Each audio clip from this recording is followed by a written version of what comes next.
Nous bénissons le Seigneur et nous croyons que Dieu est Dieu et il n'est pas un homme pour mentir. Sa parole est puissante pour guérir. Sa parole est puissante pour anéantir cette pandémie. Cette parole que nous allons proclamer ce matin, elle est vraie, véritable. Elle change et elle peut changer ta vie. Alors, ça fait quelque temps que nous sommes en train de partager sur les quatre images qui peuvent nous aider à triompher toujours. Alors, nous avons déjà essayé de parler sur l'image de soi-même, qui est très important, parce que si nous n'avons pas une bonne image de nous-mêmes, ça sera difficile de voir même la guérison, même le miracle. Quand tu es malade ou alors si vous êtes atteint déjà, vous pouvez recourir à l'image de soi-même. Cette image, elle est importante parce qu'elle permet de permettre à ce que la puissance de Dieu puisse se manifester dans votre vie. Si vous n'avez pas une bonne image de vous-même, ça sera difficile de voir la grandeur et la puissance de Dieu. Et il est très important. Là, nous avons beaucoup parlé. Je ne veux pas m'attarder là-bas parce que je crois que la parole qui sera prêchée tout à l'heure et communiquée peut faire de grandes choses dans la vie de quiconque croit que Jésus est Seigneur.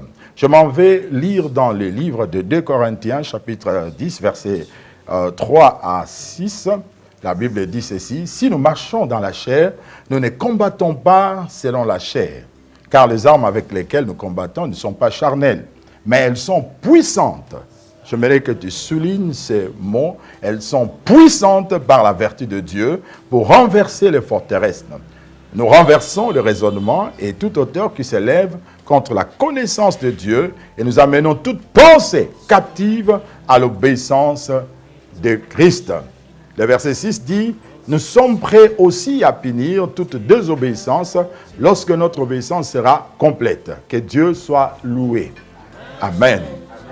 Ceci veut dire tout simplement, en réalité, le grand combat que nous avons dans la vie n'est pas un combat de choses que nous voyons, mais de choses que nous touchons, je vais dire, mais plus un combat de choses que nous imaginons. Et c'est un combat des images. Vous pouvez vous rendre compte que ce qui se passe même aujourd'hui dans le monde, c'est un problème aussi de l'image. Quelle est l'image que vous avez de cette pandémie? Si vous voyez c'est fatal et qu'on ne peut pas sortir, alors ça va vous engloutir, ça va vous tuer. Mais si vous croyez que Dieu est capable, vous aurez une bonne image de votre salut, de votre délivrance. Et je pense qu'aujourd'hui, c'est un grand jour pour quelqu'un. La Bible dit ceci: lorsque nous lisons, nous voyons que la Bible déclare que si nous marchons dans la chair, ça veut dire si nous marchons dans la chair et nous ne combattons pas selon la chair. Autrement dit, ce que nous voyons n'a pas comme source physique.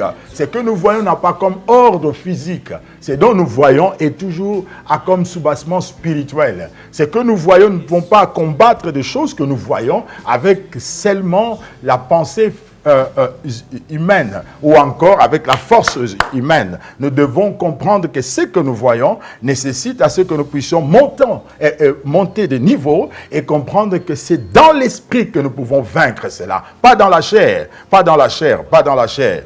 Et si nous marchons dans la chair, mais nous ne combattons pas dans la chair. Autrement dit, le vrai combat n'est pas charnel, le vrai combat est spirituel. J'aimerais placer un peu, vous amener à comprendre, en réalité, le vrai combat, c'est un combat des images que nous recevons, des images que le diable place dans notre esprit, des images que le diable fabrique pour nous anéantir. Notre niveau de combat n'est pas un combat de la chair, mais c'est un combat spirituel, un combat plus des images. Donc, comprenez très bien, l'utilisation des armes spirituelles vont faire en sorte que nous puissions lutter et chasser toutes les mauvaises images. Il est écrit dans le verset 4, la Bible dit: car les armes avec lesquelles nous combattons ne sont pas charnelles, mais elles sont puissantes par la vertu de Dieu. Elles sont puissantes. C'est si on veut souligner la force de frappe. Ces armes sont tellement puissantes et ces armes ont une capacité de frappe supérieure à toutes les attaques que l'ennemi peut envoyer vers nous. Nous avons des armes qui peuvent renverser les œuvres de ténèbres. Et nous renversons même les forteresses. Nous renversons même les imaginations, les pensées mauvaises que nous pouvons avoir, des mauvaises images que nous pouvons avoir. Bien-aimés, je crois que dans cette situation que le monde est en train de connaître, il est important de garder de bonnes images. Il est important de travailler de bonnes images. Il est important de consommer de bonnes images. Ne devons pas consommer de mauvaises images parce que les mauvaises images vont précipiter notre mort et vont précipiter notre destruction. Dans le nom de Jésus, reçois la capacité de refouler toutes les mauvaises images et accepte les bonnes images ce matin au nom de Jésus. Voilà comment avoir le deuxième point. Je veux que vous puissiez comprendre. Chaque parole que nous pouvons proclamer a la capacité de donner une image et aussi vous donner la capacité d'agir. Et si retenez ça comme une formule, parole, image, action. Chaque parole amène à une image. Si je te dis, tu es béni, tu comprends que tu as l'argent, tu comprends que tu as la bonne santé, tu te vois dans cette dimension-là. Et cette image peut aussi vous aider à poser des actes ou à passer à l'action correctement. En réalité, comme je viens de le dire, c'est ça ce combat que nous avons à lutter. Ce n'est pas le combat des choses que nous voyons, c'est le combat des choses que nous touchons, mais c'est le combat des choses que nous voyons. La Bible dit ceci, Dieu nous a garanti la victoire dans 1 Jean chapitre 4, chapitre 5, verset 8, parce que tout ce qui est né de Dieu triomphe du monde. La victoire qui triomphe du monde, c'est notre foi. La Bible nous dit que ceux qui sont nés de Dieu sont obligés, condamnés à triompher. Ils doivent triompher parce que leur nature ne supporte pas l'échec. Leur nature ne supporte pas l'échec ou leur nature rejette tout ce qui est comme échec. Alors la victoire que nous avons pour triompher du monde, c'est la foi que nous avons en Jésus. N'abandonnons pas Jésus dans cette situation. Invoquons plus le Seigneur et nous allons gagner cette bataille car le Seigneur est avec nous. Alors, maintenant, je veux parler de la deuxième image que nous devons travailler. Je vais vous donner des images. Il y en a 4. J'ai dit l'image de soi-même. L'image de soi-même. Dans l'image de soi-même, j'ai expliqué, j'ai dit que l'égocentrisme, c'est une mauvaise image de vous-même. Et aussi, la petitesse d'esprit, c'est aussi une mauvaise image que nous ne devons pas garder. Devons pas garder, car la Bible dit c'est que celui qui est en nous est plus grand que celui qui est dans le monde. Regardez, lorsqu'on est en train de présenter cela dans la parole de Dieu, dans 1 Jean 4, et que ceci veut nous montrer tout simplement, si nous avons la petite pensée, nous n'avons pas la vraie pensée de Dieu. Dieu ne nous appelle pas pour de petites choses, Dieu nous appelle pour la grandeur. Et si celui qui est en nous est grand, alors celui qui est dans le monde est petit. Si celui qui est dans le monde est petit, nous ne devons pas suivre les images de celui qui est dans le monde. Celui qui est dans le monde ne nous montre que de mauvaises images et des images de petitesse. Maintenant, passons à notre deuxième point. La première des choses que je vais expliquer, c'est que dans l'image des événements, nous avons 3 éléments. Nous avons l'information, nous avons l'entourage et nous avons le voix que nous attendons. Dans l'information, les informations, n'oubliez pas, chaque information peut nous former, chaque information peut nous déformer. Si vous recevez une mauvaise information, vous êtes déformé. Quand vous recevez une bonne information, vous êtes formé. Donc comprenez cela et mettez ça dans votre esprit. Le premier point, c'est les informations. Quel type d'information que vous avez?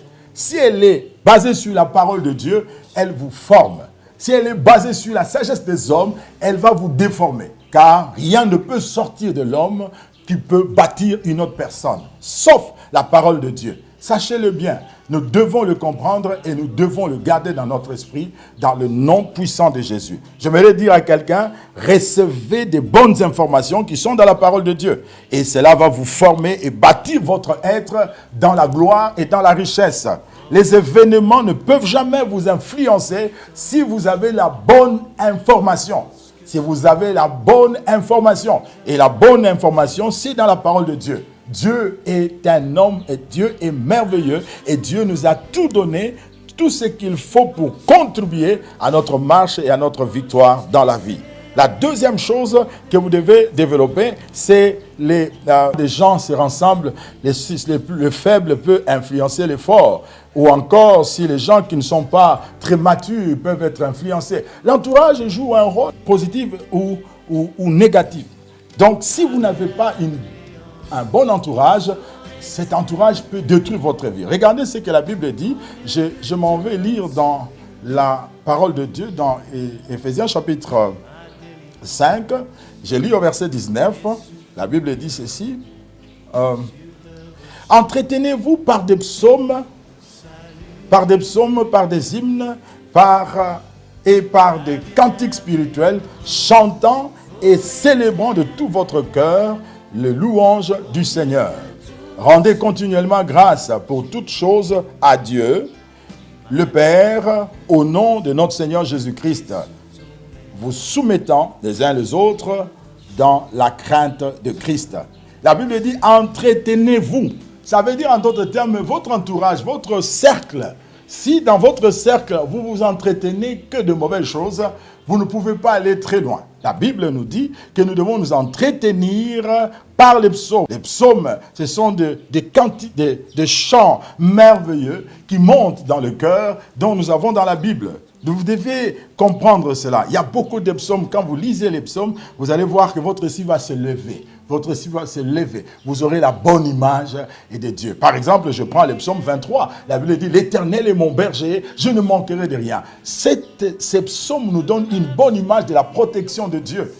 Ah, si vous vous entretenez dans votre groupe, dans votre entourage, quand ça ne marche pas, vous prenez la parole de Dieu et vous commencez à lire les psaumes. Vous voyez comment les psaumes peuvent élever votre dimension, votre esprit. Amen. Il est très important de saisir cela. Par les hymnes, les cantiques, les hymnes, ça élève quelque chose en vous. Il y a beaucoup de hymnes dans la Bible. Je peux prendre comme l'hymne qui est dans la Bible, dans la parole de Dieu, dans le texte de Philippiens chapitre 2, verset... Philippiens chapitre 2, verset 5 à 11. Ça,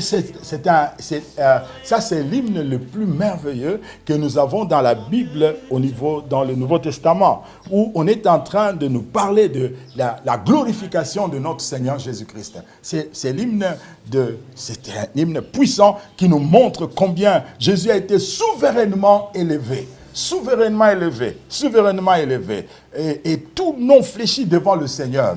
Il y a des cantiques inspirés ou spirituels. Ces cantiques qui montent alors que tu pries, tu adores Dieu. À un moment, vous allez commencer à voir les inspirations qui viennent de votre cœur. Et ces inspirations vous poussent à louer le Seigneur, à adorer Dieu. Et puis vous pouvez chanter même la parole qui est prêchée. Vous pouvez chanter même la parole que vous avez entendue. Vous passez à un cantique spirituel. Le chant que nous avons, choisissez des bons chants parce qu'il y a des chants qui n'amènent pas dans la présence de Dieu. Bien-aimés dans le Seigneur, chaque cantique, chaque hymne ou encore... cantique ou encore psaume nous donne une image qui nous élève, une image qui nous amène plus haut, une image qui étouffe le mal ou alors les mauvaises choses que l'ennemi avait placées dans notre esprit. Et si nous continuons à louer le Seigneur, à adorer le Seigneur, en groupe, nous déclenchons aussi une intervention de Dieu. La Bible dit, Paul et Silas, ils étaient en prison, c'était cet entourage, et Paul et Silas, ils n'ont pas commencé à dire, oh mon cher, je sais que ça ne va pas, et nous pouvons mourir maintenant, très bientôt on va nous tuer. Non, ils ont commencé à chanter les louanges de l'Éternel. Alors qu'ils chantaient les louanges de l'Éternel, ils ont eu l'image de la délivrance, et ils ont